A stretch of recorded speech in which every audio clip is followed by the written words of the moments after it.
welcome to the channel. Please, my wonderful friends, if you haven't done so already, hit that all important subscribe button for me. It does mean so much, and I'm so grateful that you've decided to spend your precious time with me here on the channel today. So thank you so much.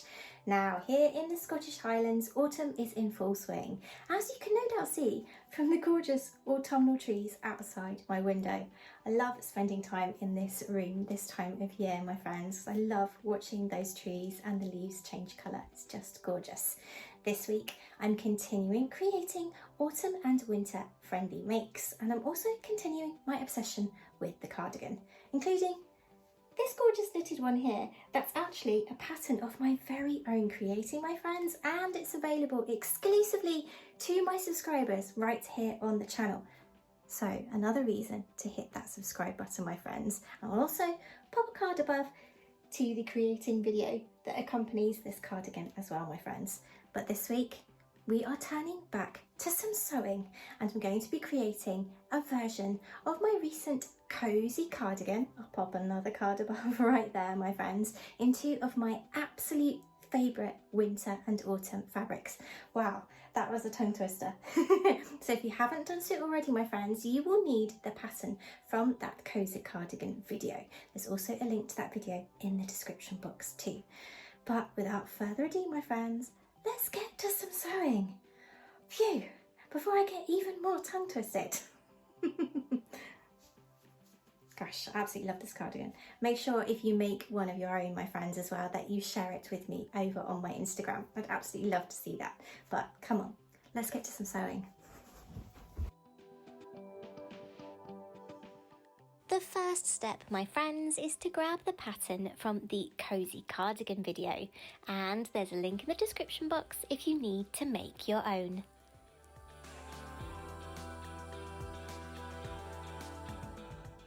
For my first version, I'm grabbing the rest of this stunning velour stretch knit from my lovely friends at Minerva, which you may recognise, my friends, from last year's birthday dress right here on the channel.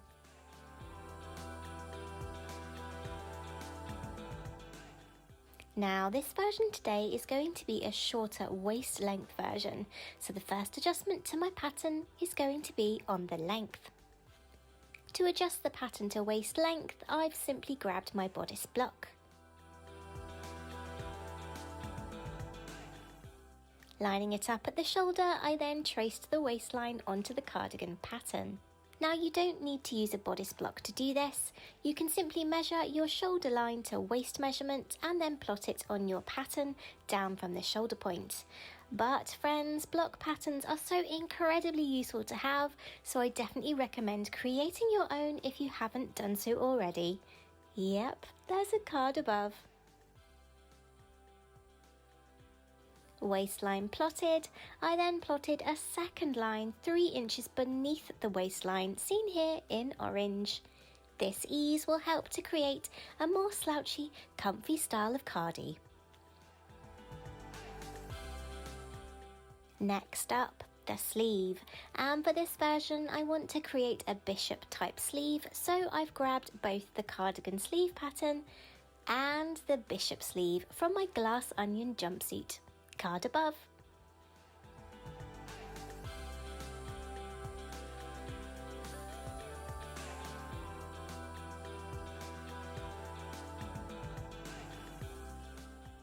Placing both of the pattern pieces on the folded edge of my fabric like so, I can see how much I need to add to the original cardigan sleeve to create the new bishop sleeve style.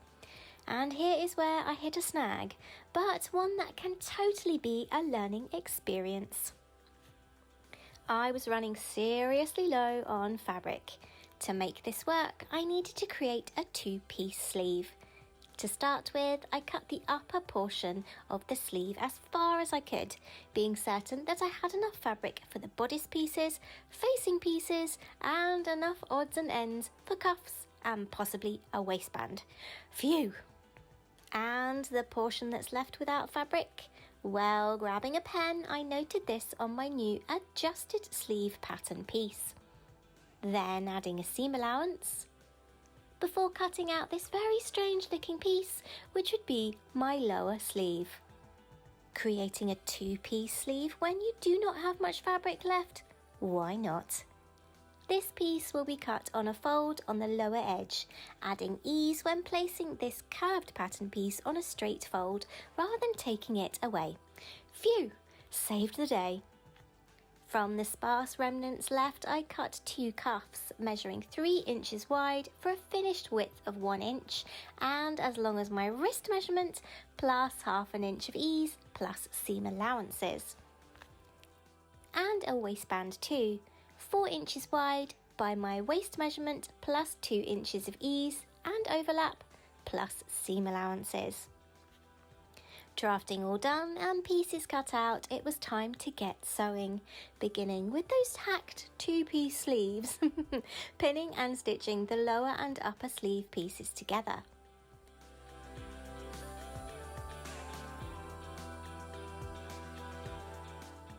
I also ran a length of long straight stitch all along the wrists of the sleeves to help when gathering them into the cuffs later. And speaking of cuffs, those are the next things to be sewn, beginning by pinning and stitching the short ends together to create little fabric rings. Apologies for the light here, my friends, it gets so dark so quickly here in the Highlands this time of year. Those little rings are then folded in half lengthways, wrong sides together, and the bottom raw edge is basted together to create the cuffs. And I'm using a zigzag stitch here to retain the stretch in that velour fabric and make this garment super easy and comfy to wear. Then those cuffs are inserted into the wrists of the sleeves, pulling on the bobbin threads of the gathering stitches on the wrist edges to help match the two together. And just look at these sleeves. I am so happy with how they came out, especially since this was a total hack to make sure I could get this project out of such a small remnant. The cuffs just look so cute. Moving on to the bodice, the shoulder and side seams are the next step, before those gorgeous sleeves are inserted.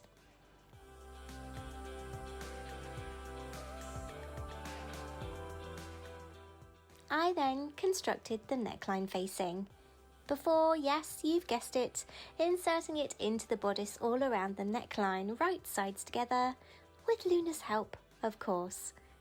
For a more in-depth look at the cardigan pattern used to create this garment today, and indeed to check out the garment's creation, please be sure to check out the accompanying video. There's a link in the description box, my friends. Facing attached, I turned to the faithful Betty to see how this creation was shaping up. And although I was loving the look of this cardi, there was one thing I wasn't 100% with, and that was the level of the dropped sleeve.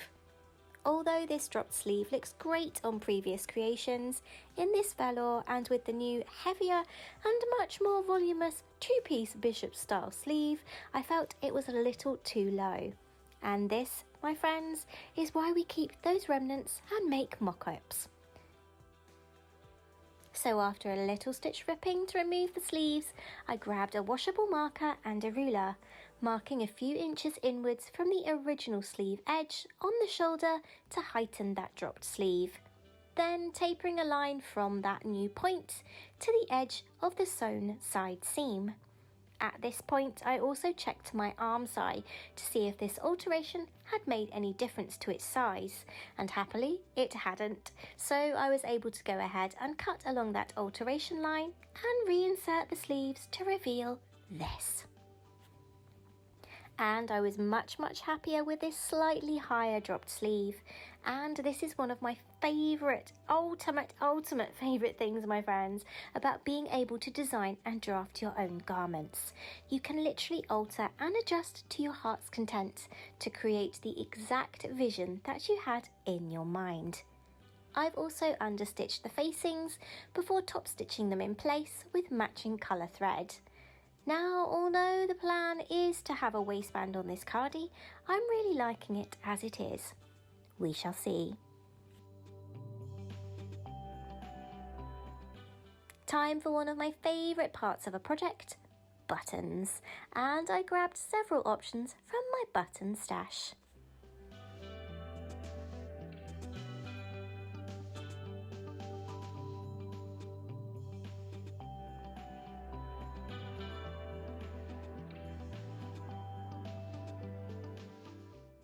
Buttons chosen, it was time to get to sewing them on and to sewing buttonholes, which I've chosen to do by hand with some matching cross-stitch thread, with Luna's kind company, of course.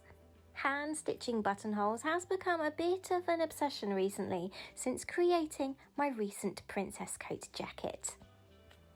This blue velvet version being a success, I grabbed another of my favourite fabrics, a chunky sweater knit, again from my wonderful friends at Minerva, this time in a stunning dusky pink colour to create another version, replicating that slightly heightened bishop sleeve style once more. Lots of sewing done. Shall we see how these cardigans turned out? It's reveal time.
Well, my friends, some sewing success indeed this week with these two gorgeous cozy cardigans to add to my already rather large cardigan collection.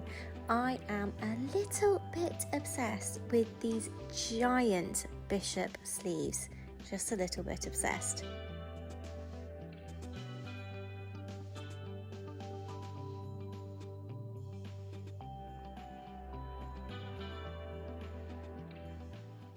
And I absolutely love the two fabrics I used to create these cardigans this week. But until next week, my friends, you take care and stay safe. I'll see you next week. Bye.